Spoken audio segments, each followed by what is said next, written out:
Welcome to Lessons in Books. Okay, so today's explainer is going to be a thrilling, no-holds-barred dive into a legendary, highly controversial, and honestly deeply misunderstood text. We're talking about a book so notoriously effective that it's literally banned in many prisons. We are unpacking the raw mechanics of human dynamics, looking at history's greatest masterminds, and exploring the hidden currents that dictate who rises and who falls. So get ready, because we're about to look at reality without any of the usual filters. So let me ask you something right off the bat to really get you thinking. Can you genuinely just opt out of the game of power? We hear it all the time, right? People saying, oh, I want absolutely no part of office politics, or I don't do manipulation. But the source text makes this fascinating argument. Trying to opt out doesn't actually make you morally superior. It just renders you completely powerless. And powerlessness ultimately is just going to make you miserable. The game is happening whether you like it or not, so we might as well figure out how it's played. All right, let's dive into this. The foundation of our explainer today is Robert Greene's infamous book, The 48 Laws of Power. And Greene basically looks at our modern life not as some civilized utopia, but as a giant, inescapable scheming court, kind of like the aristocratic courts of the past. We are all trapped inside a social environment, whether that's your corporate office or just your social circle, where people are constantly vying for status, influence, and control. Consider this kind of a wake-up call. If the world is like a giant scheming court and we are trapped inside it, there is no use in trying to opt out of the game. If this game is truly inescapable, and our source material totally insists that it is, it's way better to be an artist at it than to be in denial. Because being a denier, that only leaves you wide open and vulnerable to the people who are quietly playing the game against you. Just to give you a quick glimpse into the sheer scope and ruthless pragmatism we're talking about here, let's do a rapid-fire look at a few of the laws. Conceal your intentions, pose as a friend, work as a spy, crush your enemy totally, make other people come to you, recreate yourself. Yeah, these aren't exactly your typical warm and fuzzy self-help tips. They're heavily calculated historical strategies for self-preservation and dominance. And to actually understand them, we have to completely shift how we view the world. Section 1. The Amoral Lens. Stripping away good and evil. Now, what's really interesting about this slide is how everyday people usually evaluate actions. We tend to judge by intentions, right? We get all caught up in whether someone meant well or if their heart was in the right place. But the powerful, they operate entirely differently. They judge solely by effects.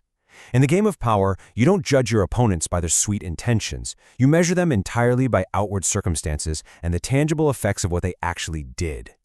Look, it's totally human nature for people to cover up their actions with moral justifications. But listen to this quote. Any man who tries to be good all the time is bound to come to ruin among the great number who are not good. You really have to learn to kind of inwardly chuckle every time you hear someone claim they acted purely out of goodness.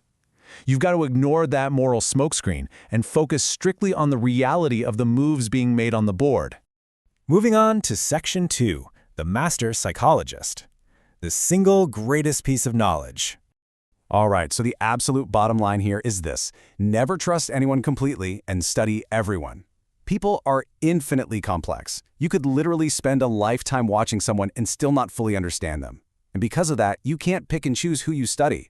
You have to observe everyone around you. And yes, unfortunately, that even includes your close friends and loved ones if you really want to recognize underlying motivations. And that brings us to what's called the indirect route. The text uses this fantastic metaphor. It says, you have to plan your moves the way a billiard ball caroms off several cushions before it finally hits its target. In our modern court, you just can't afford to be overtly aggressive. You have to disguise your cunning so that you appear to be this absolute paragon of decency while secretly operating as a master manipulator behind the scenes. Deception isn't framed as something ugly here. It's a highly developed art of civilization. Section 3. Baiting the trap. Law 8 in action. So Law 8 states, make other people come to you.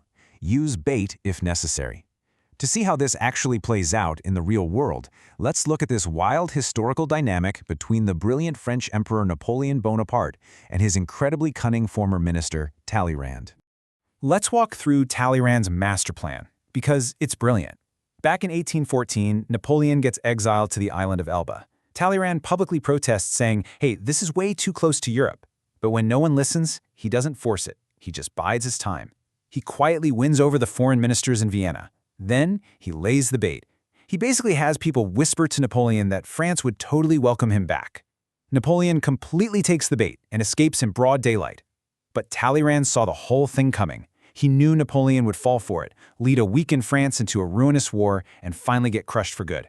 Talleyrand was just the ultimate card player here, pulling strings right from the shadows. There was actually a diplomat in Vienna who realized exactly what Talleyrand was doing, and he said, "He has set the house ablaze in order to save it from the plague."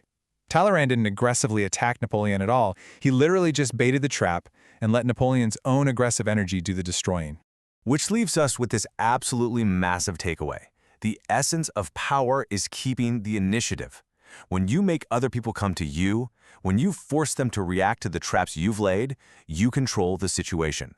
And in this game, control is everything. Which naturally brings up a pretty huge question for us to ponder. If control is everything, what exactly is the ultimate power? Section 4. Creating Dependency. Law 11. Well, the ultimate power isn't forcing people to do things through violence or fear. The ultimate power is getting people to willingly do exactly what you desire. Law 11 spells it out perfectly. Learn to keep people dependent on you. If a master, or, in today's world, your boss or your biggest client, requires your specific services and literally can't function without you, your power is practically untouchable. It's the classic man behind the throne situation. Let's look at what we can call the Bismarck playbook to see how this is done. Otto von Bismarck didn't control his kings by bullying them. He did it by establishing profound dependency. First, you deeply enmesh yourself in the master's work. Second, you make absolutely sure that removing you would cause massive difficulty or lost time. Once you have that leverage, you dictate the terms. And if they resist, you simply threaten to walk away, leaving them completely stranded. Bismarck used this exact method, and his kings always ended up dancing to his tune. Section 5. The Artist of Power. Remaking yourself. As we move toward the end of our explainer today, we need to shift from how you handle others to how you handle yourself. Law 25 dictates that you must recreate yourself. The character you were born with or the personality your parents and friends molded you into, it's not permanent. You have to stop letting others limit who you are and completely take control of the process. I absolutely love this phrase from the text. Work on yourself like clay. It's a bit poetic, sure, but it is incredibly practical advice. Remaking yourself into a character of power, learning to wear whatever mask the situation requires, is described as your greatest life task. You become the artist, and your own identity is your masterpiece. All right, let's quickly review the massive paradigm shifts we've covered today in our final takeaways. First, power is an amoral, inescapable game. You just can't opt out. Second, you must judge the world entirely by effects, completely ignoring the smokescreen of good intentions. Third, always take the indirect route to disguise your cunning. And fourth, true control comes from keeping others dependent on you and always reacting to your moves. So I'll leave you with this final, provocative thought to chew on. Are you an artist of power, or are you a bungler playing with fire? Because these laws are operating all around you every single day. The choice isn't whether or not to play the game. The choice is whether you'll master the game or let the game master you. Thank you so much for joining us for this explainer of lessons in books. Keep observing, keep learning, and we'll see you next time.